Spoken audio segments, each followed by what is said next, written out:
નમસ્કાર, આજના સમાચાર બુલેટિનમાં આપ સૌનું સ્વાગત છે. હું છું પાયલ ભટ્ટ. આપ જોઈ રહ્યા છો DNTV ન્યૂઝ. તો સમાચારની શરૂઆત કરીએ સૌપ્રથમ હેડલાઇન્સથી. ભીષણ ગરમીમાં મૂંગા જીવોની વારે સયાજીબાગ ઝૂ, પ્રાણીઓને ઠંડક આપવા મેનેજમેન્ટનો સંવેદનશીલ અભિગમ.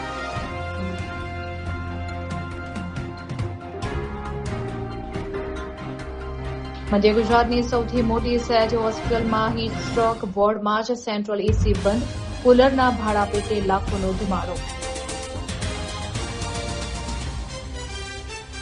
રેગંજ વિસ્તારમાં પાર્ક કરેલી કારમાં ભીષણ આગમાં કાર ભડતું થઈ ગઈ.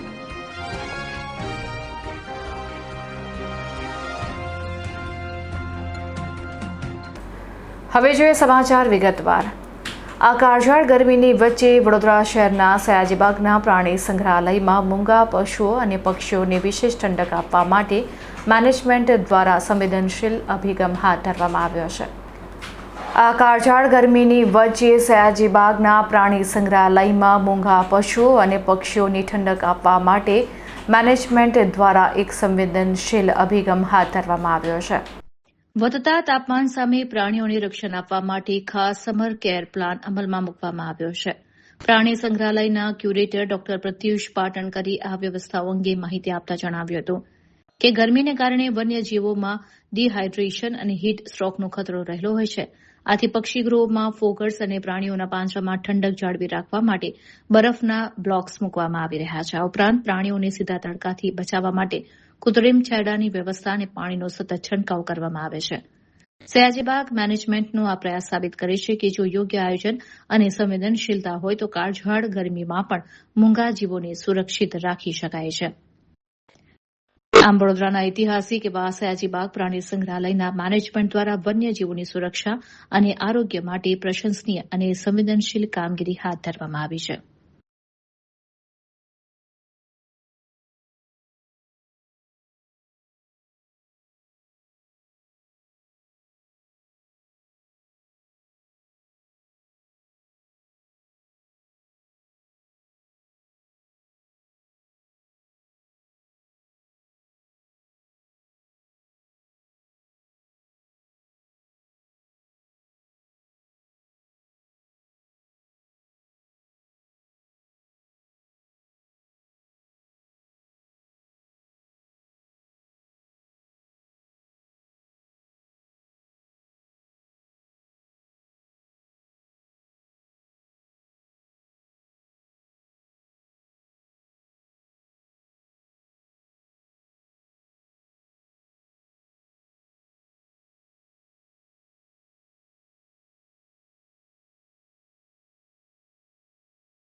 નમસ્કાર, હું જણાવવા માગીશ કે અત્યારે જે ગુજરાતની અંદર સમગ્ર ઉષ્ણ લહેર હીટ વેવ જે પસરી ગઈ છે અને અઠવાડિયાની જે હવામાન ખાતા દ્વારા આગાહી આપવામાં આવી છે, આ પરિસ્થિતિને ધ્યાને લઈ અને વડોદરાના શ્રી સયાજીબાગ પ્રાણી સંગ્રહાલયમાં પ્રાણીઓ પક્ષીઓને હીટથી કોઈપણ પ્રકારનો સ્ટ્રેસ ન થાય તેની પૂરતી કાળજી ઝૂ વિભાગ દ્વારા લેવામાં આવી રહી છે. આ તકેદારીના ભાગરૂપે સૌપ્રથમ ઝૂમાં જે છે મૂળ જરૂરિયાત પાણીની હોય, સવાર સાંજ 2 ટાઈમ પાણીનો છંટકાવ કરવામાં આવે છે. પિંજરાઓનામાં અને પિંજરાઓના આસપાસના વિસ્તારમાં, વાડાઓમાં તમામ જગ્યાએ પાણીનો છંટકાવ કરવામાં આવે છે, જેથી ફક્ત પ્રાણીઓને જ નહીં પરંતુ ઝૂ જોવા આવતા સહેલાણીઓને પણ ઠંડક મળી રહે. જે પ્રાણીઓના મોટા વાડાઓ છે એની અંદર અમે સ્પ્રિંકલર્સ ગોઠવી દઈએ છીએ. એવિયરી સિસ્ટમ, એવિયરી જે છે વોકિન એવિયરીની અંદર અમારે ઓલરેડી ફોગર મિસ્ટર સિસ્ટમ છે ચાલુ હોય છે. સવારે એને ચાલુ કરી દેવાનું છે, સાંજ સુધી એ ટાઈમર સાથેની ફોગર સિસ્ટમ ચાલુ હોય છે અને ફોગર સિસ્ટમથી પક્ષીઓને ઠંડક મળી રહે છે. તે ઉપરાંત પ્રાણીઓમાં બરફના ટુકડા આપવામાં આવે છે, જેને આખો દિવસ તેના સાથે રમી કરી અને તેને ઠંડક મેળવે છે. વાંદરાઓમાં અમે બરફની અંદર ફ્રૂટ્સ ફ્રોઝન કરીને પણ આપવાનું અમારું પ્લાન એ ચાલતું હોય છે, કે જેને કરીને એને બરફ રમી અને એનામાંથી ફ્રૂટ્સ કાઢી અને એ ઠંડા એ ખોરાક એને મળતો હોય છે. તમામ પ્રાણી પક્ષીઓના પાણીની અંદર વેટનરી સપ્લિમેન્ટ, આપણા જે માણસમાં જે ગ્લુકોન ડી કે ORS જેવા સપ્લિમેન્ટ જેવા વેટનરી સપ્લિમેન્ટ્સ આવે છે, ઓગાળીને રાખી દેવામાં આવે છે, તેથી તે પાણી પીવાથી પણ તે કોઈ પ્રકારે પ્રાણી પક્ષીઓને ડિહાઇડ્રેશન ન થાય, સમગ્ર રીતે હાઇડ્રેટેડ રહે. વાઘ જેવા પ્રાણીઓને એના પિંજરાઓમાં હોજ ભરેલા હોય છે, વાઘ છે, હિપ્પો છે, અને તેઓને પાઇપ વડેથી નવડાવવા પણ દેવામાં આવે છે. સમયાંતરે તેમના પર પાણીનો છંટકાવ કરી તેમને ઠંડા રાખવાનો પૂરતો કામગીરી ચલાવવામાં આવે છે. તે ઉપરાંત ખોરાકની અંદર ખાસ કરીને વાત કરું તો સિઝનલ ફળફળાદી અને શાકભાજીનો ખાસ ઉપયોગ કરવામાં આવે છે. તેનું પ્રમાણ વધારી દેવામાં આવે છે, જેમ કે કાકડી, તરબૂચ, ચકરટેટી ઇત્યાદિના પ્રમાણમાં વધારો કરી ખોરાકમાં આપી દેવામાં આવે છે, જેથી કરીને પ્રાણી પક્ષીઓને ખોરાક મારફતે પણ હાઇડ્રેશન મળી રહે. આવા સમગ્ર તકેદારીના પગલાંના ભાગરૂપે તથા પિંજરાઓની ઉપર સૂકા ત્રાલસા મૂકવામાં આવે છે અને તેવા ત્રાલસાઓને પણ સમયાંતરે પલાળી દેવામાં આવે છે, જેથી કરીને પિંજરાઓની અંદર ઠંડક બની રહે છે. મધ્ય ગુજરાતની સૌથી મોટી એવી SSO હોસ્પિટલમાં સેન્ટ્રલી AC બંધ થઈ જતાં આ કાળઝાળ ગરમીની વચ્ચે દર્દીઓની હાલત કફોડી બની છે. ત્યારે આ પરિસ્થિતિ વચ્ચે કુલરો ભાડાપેટે મંગાવવામાં આવ્યા છે, જેમાં લાખોનો ધુમાડો કરવામાં આવ્યો છે. મધ્ય ગુજરાતની સૌથી મોટી ગણાતી વડોદરાની SSO હોસ્પિટલમાં તંત્રની શરમજનક બેદરકારી સામે આવી છે. રાજ્યમાં જ્યારે કાળઝાળ ગરમી પડી રહી છે અને હીટ સ્ટ્રોકના દર્દીઓ વધી રહ્યા છે, ત્યારે આ દર્દીઓ માટેના ખાસ વોર્ડમાં છેલ્લા 3 વર્ષથી સેન્ટ્રલ AC બંધ હાલતમાં હોવાનું ખુલ્યું છે. AC બંધ હોવાને કારણે ગરમીમાં શેકાતા દર્દીઓને રાહત આપવા હોસ્પિટલ તંત્રએ 50 એર કુલર ભાડે રાખ્યા છે. આ કુલરો પાછળ 2 મહિનાનું અંદાજિત ભાડું 13,50,000 ચૂકવવામાં આવનાર છે. નવાઈની વાત તો એ છે કે આટલી જંગી રકમમાં તો નવા 50થી વધુ કુલરની ખરીદી થઈ શકે તેમ છે. તેમ છતાં પણ જનતાના ટેક્સના પૈસા ભાડા પેટે વેડફવામાં આવી રહ્યા હોવાથી વહીવટીતંત્ર સામે સવાલ ઉઠ્યા છે. હીટ સ્ટ્રોક અને અન્ય ગંભીર બીમારીથી પીડાતા દર્દીઓને ઠંડકની સૌથી વધુ જરૂર હોય છે, પરંતુ એસીના અભાવે તેઓ આકરી ગરમીમાં હેરાન થઈ રહ્યા છે. હોસ્પિટલના સૂત્રો મુજબ લાંબા સમયથી એસીના રિપેરિંગ કે નવા પ્લાન્ટ માટે યોગ્ય આયોજન કરવામાં આવ્યું નથી. એક તરફ તંત્ર મોંઘાદાટ ભાડા ખર્ચીને વ્યવસ્થા હોવાનો દાવો કરે છે, ત્યારે બીજી તરફ કાયમી સુવિધાના અભાવે સામાન્ય દર્દીઓ અને તેમના સ્વજનોમાં ભારે રોષ જોવા મળી રહ્યો છે. ત્યારે તાત્કાલિક એસી સુવિધા શરૂ કરવા માંગ પ્રબળ બની છે.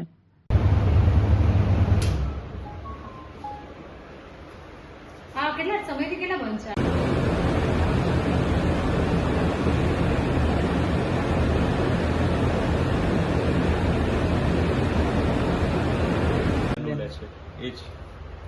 બે લઈશ, એક ઇન્ટરવ્યુ કુલર વાળું અલગથી લઈશ અને આનું થોડું અલગથી મરચાં.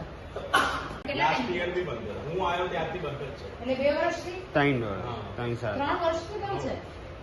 કોવિડ ના ટાઈમે દર્દીઓ આવે તેમને કેમ મૂકો છો? હા, ગઈ વખતે બી આ છે.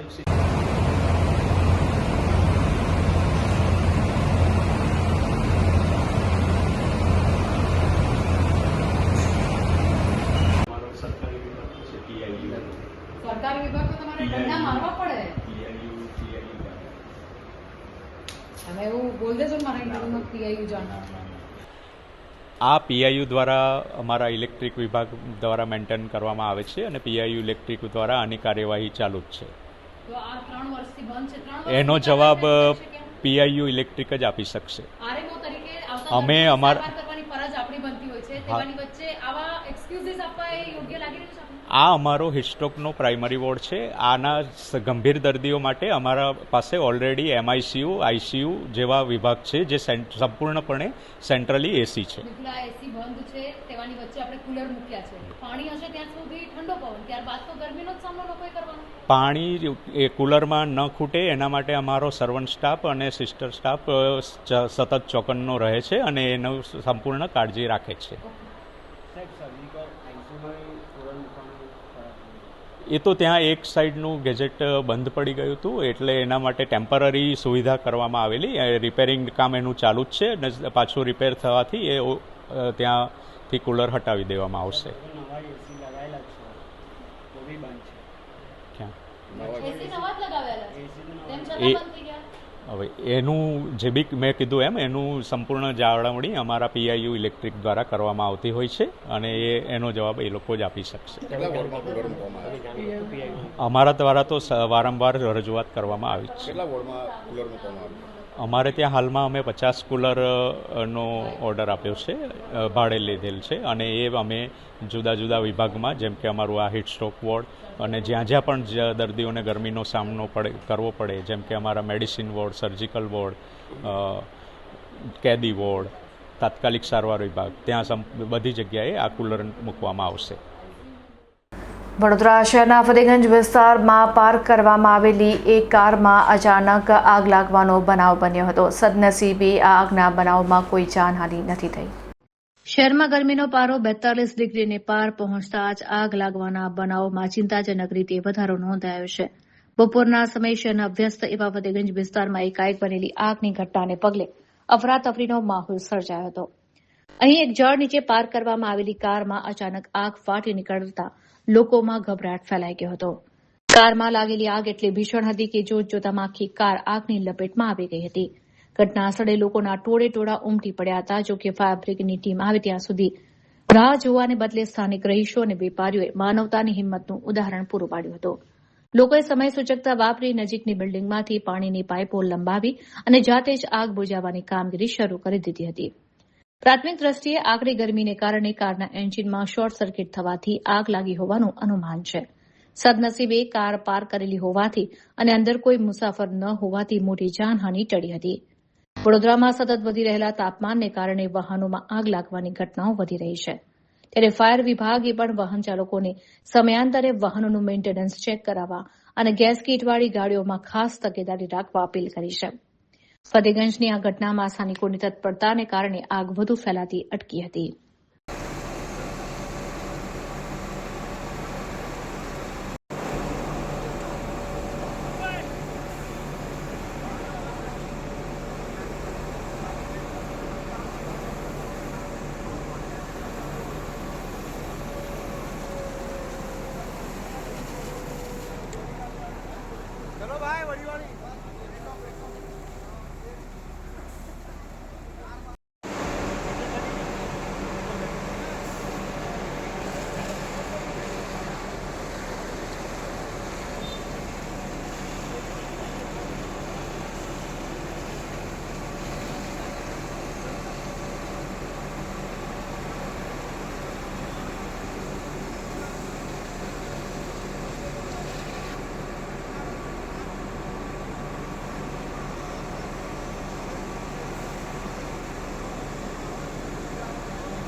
વાઘોડિયાના ટાઉન બજારમાં ગઈકાલે રાત્રે લૂંટનો બનાવ બન્યો હતો, જેમાં એક જ્વેલર ઉપર તીક્ષ્ણ હથિયારથી હુમલો કરીને લૂંટની ઘટનાને અંજામ આપવામાં આવ્યો છે.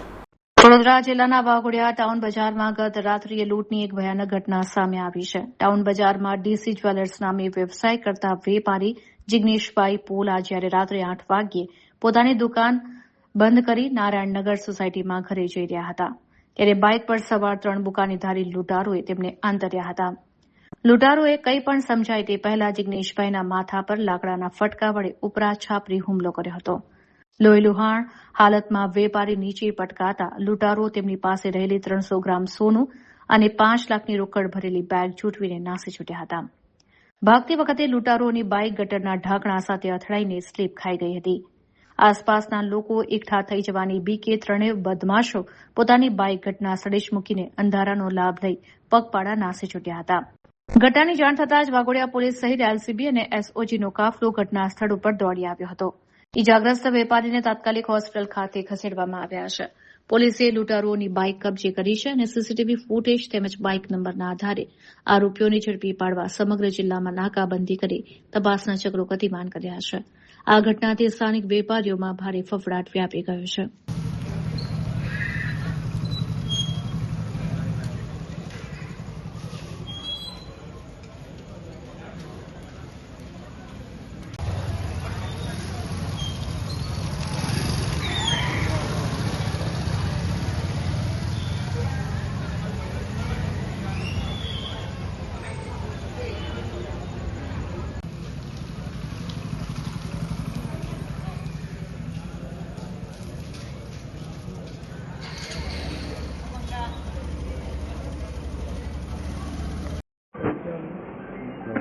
શૈક્ષણિક ક્ષેત્રે યુવિલ ક્લાસીસનો દબદબો જોવા મળ્યો છે. સીબીએસઈ અને ગુજરાત બોર્ડના વિદ્યાર્થીઓને ઝળહળતી સફળતા પ્રાપ્ત થઈ છે. શહેરની જાણીતી શૈક્ષણિક સંસ્થા યુવિલ ક્લાસીસ દ્વારા તાજેતરમાં જાહેર થયેલા બોર્ડના પરિણામોમાં અભૂતપૂર્વ સફળતા પ્રાપ્ત કરવામાં આવી છે.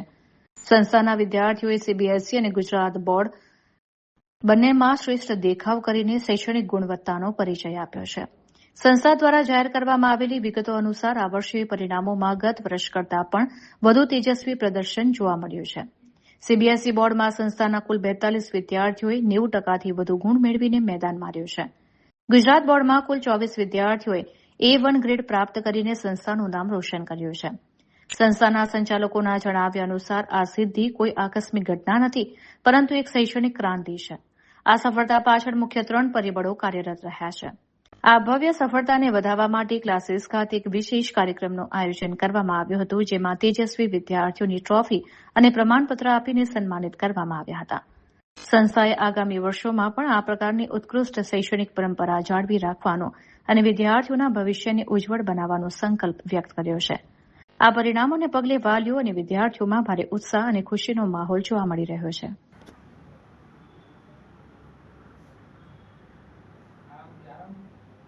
Okay, done, sir.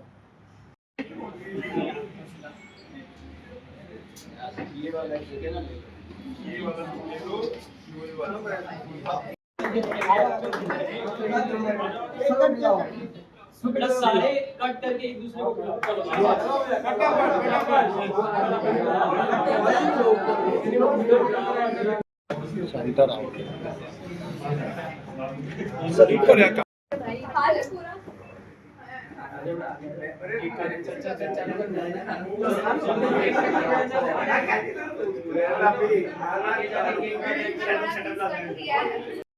एक सेकंड स्माइल केवल दिख नहीं रहा है. अब लेफ्ट टू राइट.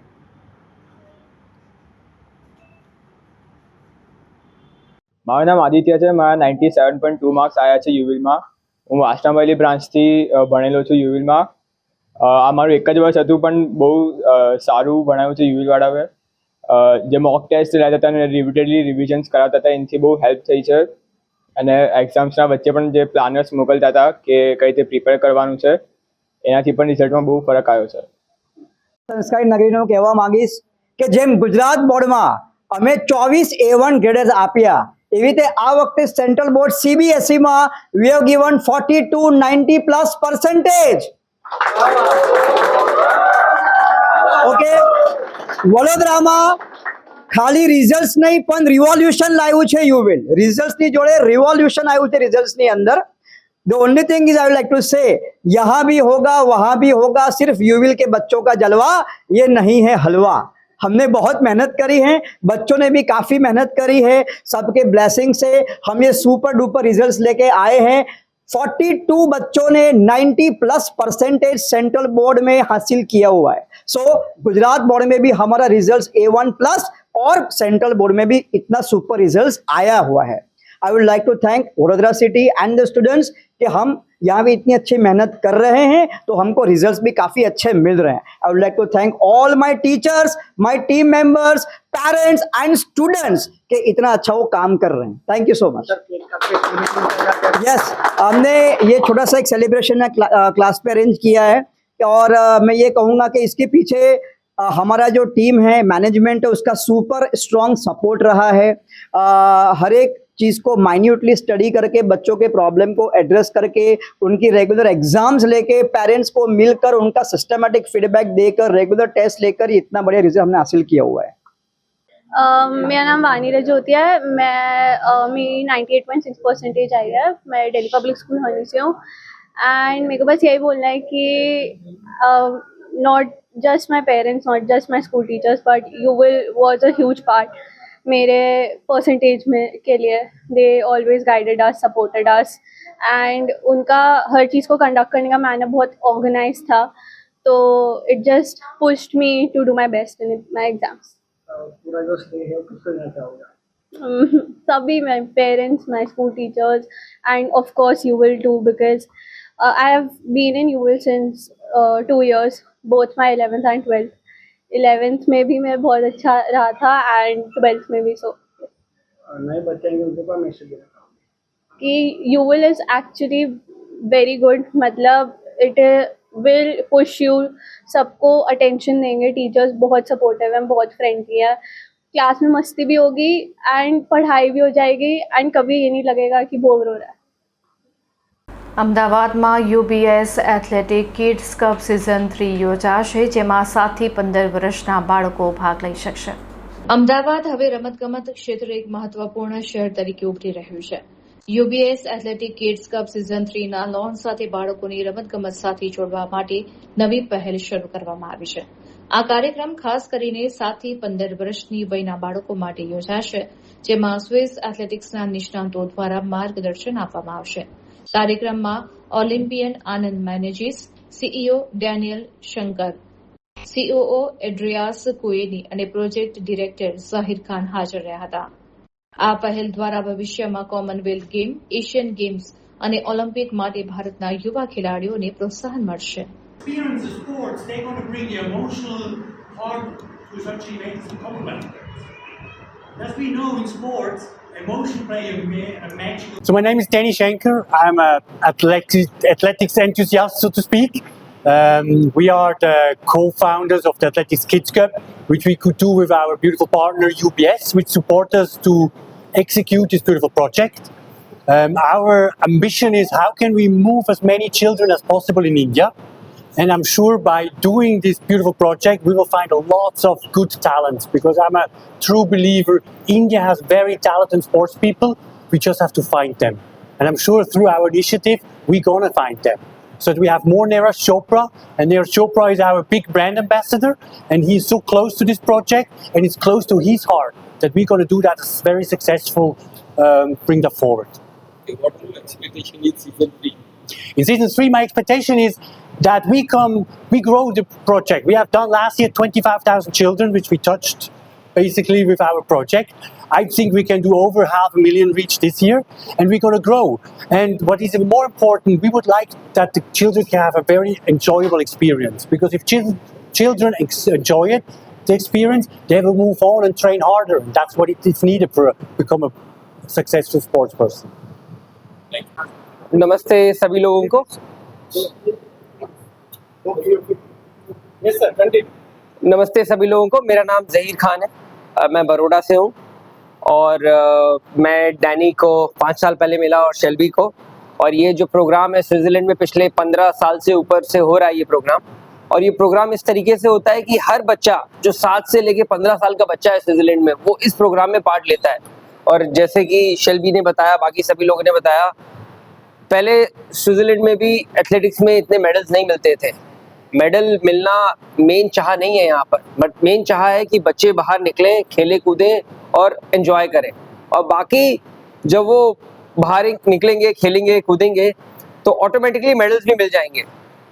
तो इस तरीके से हम लोगों ने सोचा. और फिर नीरज स्विट्ज़रलैंड हर साल आते हैं डायमंड लीग में पार्ट लेने के लिए. तो जब वो स्विट्जरलैंड आते थे तो देखते थे कि बच्चे यहाँ पर बहुत ही एक्टिव हैं और बचपन से ही कुछ हो रहा है। तो नीरज ने सोचा कि ऐसा क्यों नहीं हम कुछ प्रोजेक्ट इंडिया लेके जाएं और ज़्यादा से ज़्यादा बच्चे इस प्रोजेक्ट में पार्ट लें। तो नीरज का बहुत बड़ा योगदान है इसमें कि ये प्रोजेक्ट स्विट्जरलैंड से इंडिया आया। और फिर डैनी हमेशा इंडिया के लिए कुछ करना चाहते हैं और वो इंडिया आज से नहीं 20-25 साल से इंडिया आ रहे हैं। बहुत सारे रीजन है जिसकी वजह से वो इंडिया आ रहे हैं। और इंडिया में देखें, वर्ल्ड का सबसे बड़ा पॉपुलेशन इंडिया में ही रहता है। और अगर हम देखें स्पोर्ट्स पॉइंट ऑफ व्यू में, हमारे यहाँ बेस्ट इंजीनियर्स, डॉक्टर सब कोई हैं, बट स्पोर्ट्स में अभी हम थोड़ा सा पीछे हैं। तो आई थिंक ये एक ऐसा प्रोग्राम है जो हमें स्पोर्ट्स की तरफ भी उसका जो महत्व है उसके टूवर्ड्स मोटिवेट करेगा और ज़्यादा से ज़्यादा इंडियंस स्पोर्ट्स में पार्ट लेंगे। अहमदाबाद की पॉपुलेशन कितनी है? So I'm Shelby and I'm part of this incredible team who has the opportunity to bring you the Athletics Kids Cup, the UBS Athletics Kids Cup here to India and especially to Ahmedabad. It's a triathlon, the Athletics Kids Cup. It's running, jumping, throwing, the three fundamental movements that in almost every sport is needed, especially in athletics. So every kid is doing a run, 60 meters, a jump, long jump and a throw. And especially the throw you all really know very good in India with Neeraj Chopra. And they have the opportunity to experience competition. Competition is important for kids. The best kids will compete in the regional finals, and then the very best kids, around about 500 of the best kids, will compete in a Grand City final next January. And we can celebrate the sport and look for some additional talents that maybe will be then on the big stage on Commonwealth Games or in Olympic Games. So that's what we try and bring our experience from Switzerland with this very, very successful project we have in Switzerland, bring this experience here and work together for a better future for these kids. You'll be instilling sporting activity habits in the children. Absolutely. So the kids need to move, right? Because nowadays physical activity is come down under the pressure of education. Absolutely. And the thing I think we really need to work together to maybe change the mindset as well a little bit here in India is that sports and movement helps be a better student, helps to be better in career.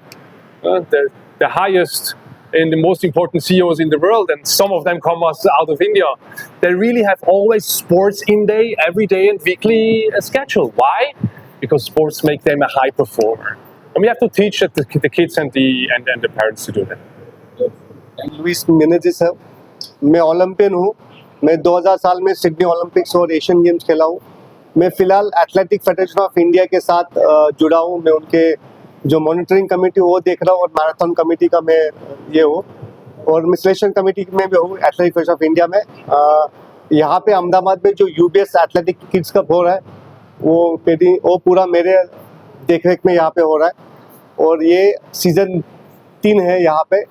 Season 2 हम last time यहाँ पे एक pilot project हमने किया था और वो बहुत ही अच्छा हुआ और हम आने वाले ओलंपिक्स और कॉमनवेल्थ गेम्स यहाँ पे है और हम चाहते हैं कि और बच्चे और लोग यहाँ पे पार्टिसिपेशन करें, बच्चों के इसमें खेल की भावना हो और जो आने वाले समय में ये ओलंपिक्स और कॉमनवेल्थ गेम कैसे सक्सेस किए कि जो गुजरात के बच्चे हैं वो उसमें आके पार्टिसिपेशन करेंगे, देखने आएंगे। और इससे बढ़कर और है कि जो यूबीएस किड्स कप जो है जो स्विट्जरलैंड से यहाँ पे हमारे देश में काम करने आए हैं, इनके पास एक्सपीरियंस है। लास्ट 15 साल से वो उनके स्विट्जरलैंड में इस चीज़ में काम कर रहे हैं। उन्होंने बहुत से रिजल्ट्स दिए हुए, कम से कम वहाँ पे 90 से लेके 100 इंटरनेशनल मेडलिस्ट है। कॉमन मतलब वहाँ पे जो वर्ल्ड चैम्पियनशिप मेडलिस्ट उन्होंने प्रोड्यूस किए इसी प्रोग्राम से, यूरोपियन चैम्पियनशिप प्रोड्यूस किए, उसके बाद वर्ल्ड इंडोर चैम्पियनशिप प्रोड्यूस की है। तो उनका ही एक्सपीरियंस लेके यहाँ पे हम कर रहे हैं। हम चाहते हैं आने वाले समय में ये प्रोग्राम यहाँ पे होगा, लंबे तक चलेगा और आने वाले समय में हम हमारे गुजरात से ओलंपियंस वर्ल्ड चैम्पियन प्रोड्यूस करेंगे। इसके लिए प्रोग्राम यहाँ पे कर रहे हैं। तो thanks to the Gujarat government कि वो हमको सपोर्ट कर रही है, गुजरात स्पोर्ट ऑफ इंडिया, उसके बाद गुजरात एथलेटिक एसोसिएशन यहाँ पे सपोर्ट कर रही है और सबसे बड़ा थैंक्स यूबीएस का कि जो हमको फाइनेंशियल सपोर्ट कर रहा है। थैंक्स टू यूबीएस कि ये प्रोग्राम रन करने के लिए हमको सपोर्ट कर रहे हैं। उनके जो बाहर से जो डेलीगेट्स आए हैं डैनी और शेल्वी और यहाँ पे जो इंडिया हेड मेरे मित्र है जहीर, उनको भी थैंक्स बोलना चाहता हूँ कि उन्होंने सोचा कि इंडिया में कुछ करना है। बिकॉज बहुत से कम लोग होते हैं जो हमारे देश के लिए सोचते हैं। जहीर एज ए इंडियन वो हमारे बारे में सोच रहा है कि और वो सेकेंड थिंग वो गुजरात का ही बच्चा है उनकी परवरिश यहाँ पे ही हुई है, वो रहने के लिए बड़ौदा में, लेकिन अभी कुछ समय थे वो स्विट्जरलैंड में। तो थैंक्स टू एवरीवन। मैं चाहता हूँ कि इस प्रोग्राम को और प्रमोट करें, मीडिया ही कर सकती है, और बच्चों को और पेरेंट्स को एक रिक्वेस्ट है, अपने स्कूल में जाके बोलिए कि हमको इस किड्स क्लब में पार्ट लेना है, और तभी हमारे पास अप्रोच होगा, हम आएंगे, उनको हेल्प करेंगे और इसको हम लोग सक्सेस बनाएंगे। दिसंबर में इसकी इवेंट्स होंगे, जोनल चैंपियनशिप, और जनवरी में इसकी फाइनल होगी। तो थैंक यू वेरी मच। તો આ હતા અત્યાર સુધીના સમાચાર. વધુ સમાચાર સાથે ફરીથી મળીશું. ત્યાં સુધી મને રજા આપશો. નમસ્કાર.